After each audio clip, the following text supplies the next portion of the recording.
નમસ્કાર, હું આપની સાથે નંદિની. મંતવ્ય ન્યૂઝમાં આપનું સ્વાગત છે. સમાચારોની શરૂઆત કરીશું ગાંધીનગરથી. ગાંધીનગરમાંથી મહત્વના સમાચાર સામે આવી રહ્યા છે. ગાંધીનગરમાં ધારાસભ્યોની ગ્રાન્ટને મંજૂરી મળી છે. દરેક ધારાસભ્યને મળશે 2.50% કરોડની ગ્રાન્ટ. દરેક ધારાસભ્યને મળશે 2.50 કરોડની ગ્રાન્ટ. અગાઉ ફાળવવામાં આવતી ગ્રાન્ટમાં વધારો કરવામાં આવ્યો છે. મત વિસ્તાર દીઠ ગ્રાન્ટમાં વધારો કરવામાં આવ્યો છે. મત વિસ્તાર દીઠ ગ્રાન્ટમાં વધારો કરવામાં આવ્યો છે. ગાંધીનગરથી મહત્વના સમાચાર સામે આવી રહ્યા છે. મુખ્યમંત્રી ભૂપેન્દ્ર પટેલે ગ્રાન્ટમાં વધારો કર્યો છે.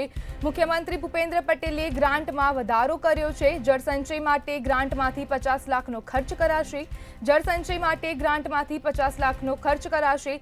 દરેક ધારાસભ્યને મળશે 2.50 કરોડની ગ્રાન્ટ. દરેક ધારાસભ્યને મળશે 2.50 કરોડની ગ્રાન્ટ. અગાઉ ફાળવવામાં આવતી ગ્રાન્ટમાં વધારો કરવામાં આવ્યો છે. મુખ્યમંત્રીએ જાહેરાત કરી છે. મત વિસ્તાર દીઠ ગ્રાન્ટમાં વધારો કરવામાં આવ્યો છે. મત વિસ્તાર દીઠ ગ્રાન્ટમાં વધારો કરવામાં આવ્યો છે. મુખ્યમંત્રી ભૂપેન્દ્ર પટેલે ગ્રાન્ટમાં વધારો કર્યો છે. મુખ્યમંત્રી ભૂપેન્દ્ર પટેલે ગ્રાન્ટમાં વધારો કર્યો છે. ગાંધીનગરથી મહત્વના સમાચાર સામે આવી રહ્યા છે. દરેક ધારાસભ્યને મળશે 2.50 કરોડની ગ્રાન્ટ. ગાંધીનગરથી મહત્વના સમાચાર સામે આવી રહ્યા છે. અગાઉ ફાળવવામાં આવતી ગ્રાન્ટમાં વધારો કરવામાં આવ્યો છે.